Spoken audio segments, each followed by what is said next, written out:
안녕하세요. 제도권 주식 분석입니다. 자, 오늘은 소비자 물가지수 특집으로 마련을 해봤고요. 알아두면 도움되는 CPI에 대해서 좀 자세한 근거를 토대로 말씀드려 보려고 합니다. 사실 이 CPI는 제 메이저 분야 중에 하나입니다. CPI가 가장 최근에 이슈가 되는 것 중에 하나가 미국이 계속해서 금리를 올리고 있는 와중에 금리를 계속해서 올리다 보니까 이제 고용과 실제로 물가가 잡히는지가 궁금한 거죠. 왜냐하면 금리를 계속해서 올리다 보면 고용이 안 좋아질 게 뻔하고, 왜냐하면 기업들이 비용이 증가하면서 결국에는 고용의 질이 떨어질 수밖에 없고, 임금이 낮아지는 그런 효과도 나타날 거고, 여러 가지 부작용이 나타난다는 거죠. 그래서 실질적으로 고용과 물가를 가장 중요시 하는데, 물가가 잡히는지 안 잡히는지를 보는 것이 바로 이 CPI 지표입니다. 자, 오늘은 시나리오를 대부분 구두로 설명할 테니까 이해가 잘 안 되시는 분은 돌려 들으시면서 이해하시면 좋을 것 같습니다. 자, CPI는 소비자 물가 지수고요. 코어 CPI라는 것은 요새 우리나라에서도 코어 CPI에 대해서도 많이 공부하시는 것 같습니다. 코어 CPI는 근원 물가 지수라고 해서 CPI가 원유 특히 변동성이 심하잖아요. 그리고 음식료품 마찬가지입니다. 변동성이 심한데 이 변동성이 심한 지표들을 CPI로 묶어서 발표를 했더니 이게 너무 들쑥날쑥한 거예요. 그래서 이 코어 CPI라는 것은 말씀드렸던 원유와 음식료품을 뺀 나머지 인덱스들로 구성한 소비자 물가지수가 이 코어 CPI입니다. 그래서 최근에는 이 코어 CPI가 더 중요한 역할을 한다라고 말씀드릴 수 있겠습니다. 여기서 보면 1월 12일 경제지표 발표 예정이 이렇게 쭉 나와 있고요. 10시 반이죠. 모두 10시 반이고 중요도가 상으로 나와 있는 것이 가장 중요한 지표입니다. 이 인플레이션율이 CPI고요. 핵심 물가 상승률이 코어 CPI입니다. 어느 증권사 HTS 가도 비슷하게 나와 있으니까 여러분들 참고하시면 될 것 같고요. 말이 조금 다를 뿐이지 결국 같은 내용입니다. 지난 11월 달이죠. 11월 달 물가 지수가 12월 달에 발표가 됐고 12월 달에 7.1%로 발표가 됐습니다. 한때 9%까지 치솟았던 이 CPI가 그냥 CPI가 결국에는 좀 낮아지는 그런 모습을 보이고 있고 예상치는 6.5%더 낮아질 것이다 라고 예상하고 있죠. 이렇게만 나온다고 하면 미국이 현재 올리고 있는 금리 대비해서 물가가 낮아지고 있는 그런 상황이다 보니까 연준이 잘하고 있네, 혹은 금리 인상을 더 이상 계속해서 지속할 그 근거에 대해서 좀 희석되면서 금리를 더 이상 안 올릴 수도 있겠다 하면서 지수가 많이 상승하는 그런 시나리오를 예측해 볼 수 있겠습니다. 반대로 마찬가지로 코어 CPI 같은 경우에는 6% 이전치가 나왔고요. 예상치도 마찬가지로 낮아질 것이다. 원유와 음식료품을 제외하더라도 물가가 낮아질 것이다 라고 예측을 했기 때문에 단순하게 단편적으로만 생각한다고 하면 요 예상치대로만 나와준다 라고 한다면 지수가 올라갈 수 있는 그런 첫 번째 시나리오를 그려볼 수 있겠습니다. 근데 예상치대로 나오더라도 시장은 급격하게 변동을 할 것이고 여기에서 아주 전쟁 코피 터지는 그런 전쟁 시나리오가 예상이 됩니다. 이거는 실제 CPI 발표될 때 공식적인 자료입니다. 미국 통계청에서 가져온 자료고요. 노동정보통계국인가? 거기서 발표하는 정식 자료입니다. 어려워 보이지만 제가 근거로서 몇 가지 설명을 드릴게요. 자, 올 아이템즈라고 해서 아까 보셨던 7.1%가 여기에 나와 있습니다. 7.1%. 지난 12월 달 CPI를 종합해 봤더니 결국에는 7.1% 전년 대비해서 7.1% 정도 상승을 했다라고 여기에 데이터들이 나와 있고요. 보시면은 음식료품, 푸드 이거 이렇게 해버리면 안 되는데. 잠깐만요. 지워, 지워. 올 아이템 있고 그다음에 푸드 있습니다. 음식료품 있고요. 중요 카테고리 먼저 체크해 드릴게요. 에너지 있고요. 그다음에 이 올 아이템스 레스 푸드 앤 에너지라고 해가지고 푸드와 에너지를 제외한 여기에 나와 있는 것들이 결국 코어 CPI를 구성하는 항목이다 라고 보시면 됩니다. 여기까지 전부 다 있는 게 CPI고요. 이 두 가지를 뺀 것이 코어 CPI다 라고 이해하시면 될 것 같습니다. 어떤 것들이 뭐 정확히 해석할 필요는 없지만 어떤 것들이 있다. 여러분들도 다른 분들하고 대화할 때 아주 엄청나게 똑똑해 보일 수 있는 그런 포인트들이 아닐까 싶습니다. 여기 구성된 항목을 보면 결국에는 이 에너지와 푸드를 제외한 게 78%의 비중을 차지한다라는 거고요. 상대적인 가치, 상대적인 중요성이거든요. 이 전체를 100으로 봤을 때 음식료품은 이 전체 중에 13%를 차지를 하고 에너지는 8% 차지를 합니다. 생각보다 에너지에 대한 비중이 되게 낮아요. 그래서 뭐 원유 많이 올랐다고 해서 물가지수 많이 올랄 거다 이렇게 말씀하실 수도 있지만 어느 정도는 맞고 많이는 틀렸다라고 말씀하실 수 있겠습니다. 상대적으로 그 나머지 비중이 엄청나게 크고요. 여기 보시면은 쉘터가 결국 주거인데요. 이제 주거의 세부 항목이 나오긴 합니다. 렌트비랑 그다음에 금리에 따른 뭐 실질적인 주거 비용 이렇게 해가지고 쉘터라고 분류해 놨고 미국에서 가장 CPI를 구성하는 항목 중에 가장 큰 것이 결국엔 이 주거비입니다. 32%나 차지하니까 이 원유 대비해서도 4배 차지한다라고 보시면 될 것 같습니다. 그리고 메디컬 케어 서비스가 6%, 이제 이 코어 CPI를 구성하는 항목들, 트랜스포테이션 서비스 해서 5%, 그다음에 커머디티, 에너지 커머디티 해서 21% 이렇게 차지하고 있으니까 비중이 어떤 것들이 높느냐를 이렇게 보시면 될 것 같습니다. 그래서 7% 정도 올랐고,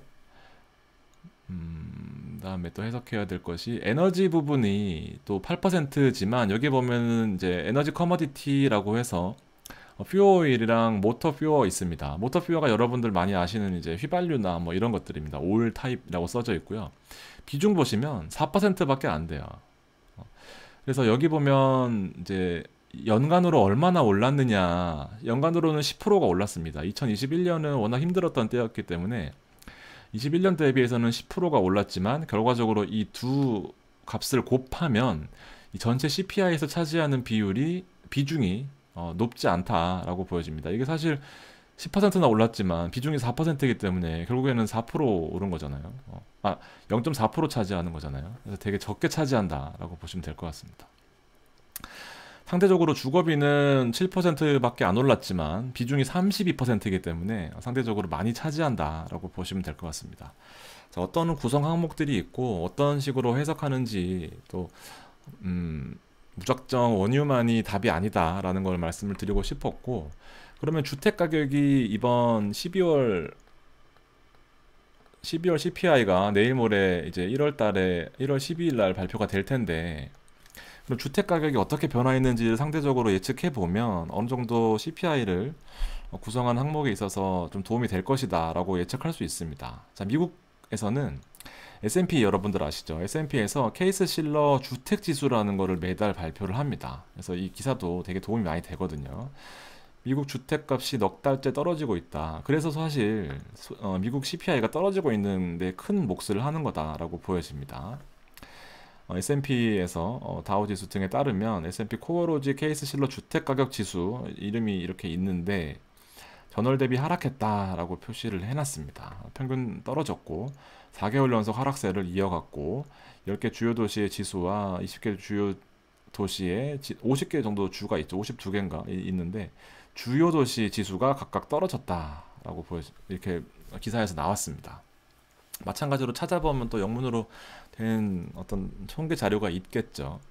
그렇지만 우리는 이렇게 기사를 보면서 미국 CPI를 구성하는 이 주택 관련된 지표가 4달 연속 떨어졌기 때문에 CPI가 하락할 수 있겠다라고 예측할 수 있는 겁니다. 쉽게 설명하려니까 더 안 되는데 이해되시죠? 그래서 앞서 또 보셨던 이 퓨어오일 있습니다. 에너지 쪽에는 특히나 또 원유 부분이 아니라 이 퓨어오일이라고 해서 4%, 0.1%를 차지하는 이거 막상 해놓고 보니까 얼마 차지 안 하네요. 퓨어오일은 이것도 우리나라의 여러분들 많이 아시는 서부 텍사스산 중진류 WTI랑 좀 다른 형태의 원유거든요. 석유라고 불리는데 일단 이거는 뭐 요런 스펙이 있다. 옛날에 했던 건데 뭐 그냥 아는 척 좀 하려고 가져와 봤는데 비중이 0.1%인지 몰랐습니다. 4%인 줄 알았는데 0.1%네요. 아무튼 요런 형태의 CPI를 구성하는 원유도 있더라. 보시면 될 것 같고요.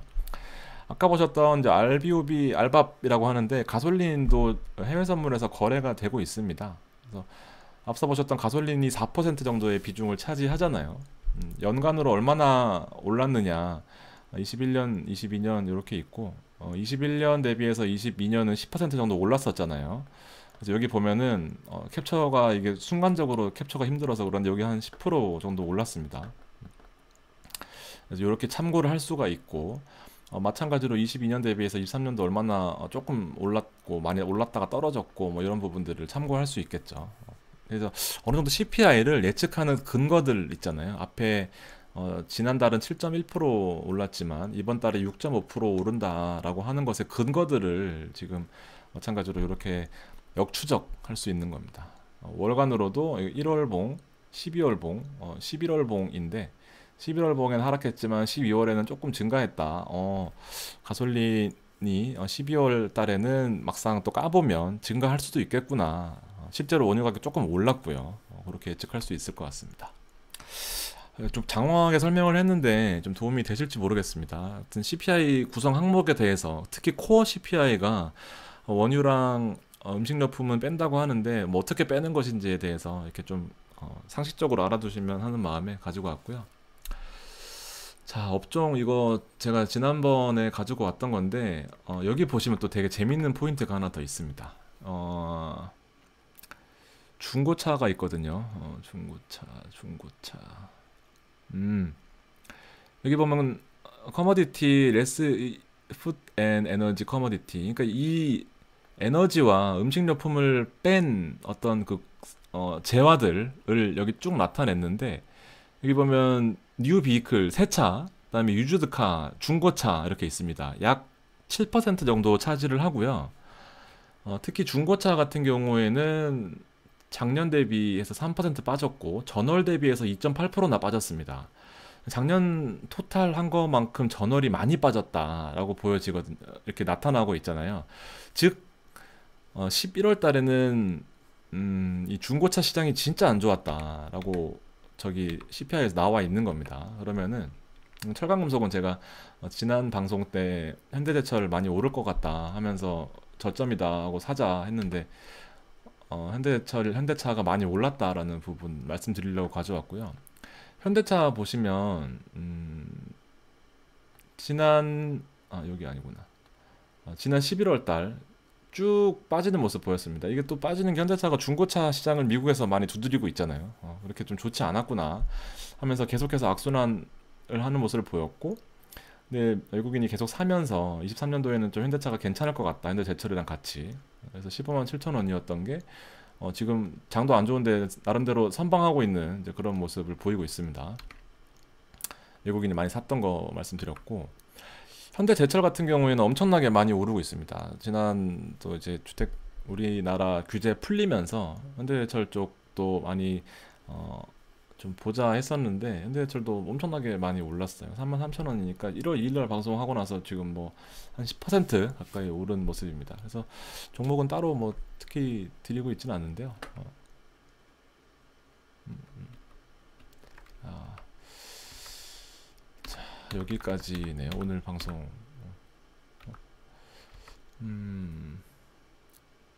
여기까지 하면 될 것 같습니다.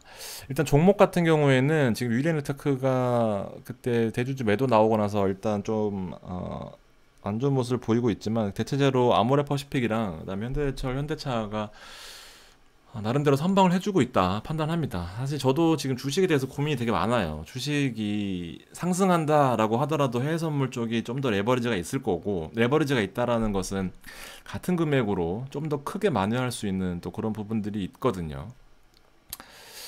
그렇게 있고, 그 다음에 주식을 하면서 동시에 또 해외 선물로 위험을 상쇄할 수 있는 그런 전략들도 여러 가지가 있어서 사실 좀 고민을 하고 있습니다. 주식 방송들 벌써 많이 안 보시는 것 같고, 저도 이제 몇몇 분 따로 돈 받고 트레이딩 하는 부분에 있어서만 좀 집중을 하는 그런 단계라서 하여튼 여러 가지 고민들을 좀 하고 있습니다. 아무튼 오늘 방송은 여기까지 하고요. 여러분들 좀 도움이 되셨으면 좋겠습니다. CPI 12일 10시 아까 10시 몇 분이었죠? 10시 반이었나? 10시 반이었습니다. 요때 각 지금 이용하고 계신 HTS 상에서 해외 선물 나스닥 차트 이렇게 보실 수 있거든요. 거기서 NQ 이렇게 코드가 있는데 NQ 나스닥 약자입니다. 10시 반에 어떻게 움직이는지 보시면은 시나리오 이렇게 될 거고 어떻게 움직일 거고 이런 거 한번 다시 돌려보시면서 공부하셔서 좋은 결과 혹은 어떤 이제 투자의 큰 매크로를 어떻게 보는지에 대해서 좀 해안을 얻으셨으면 좋겠습니다. 네, 오늘 방송 여기까지 하겠습니다. 감사합니다.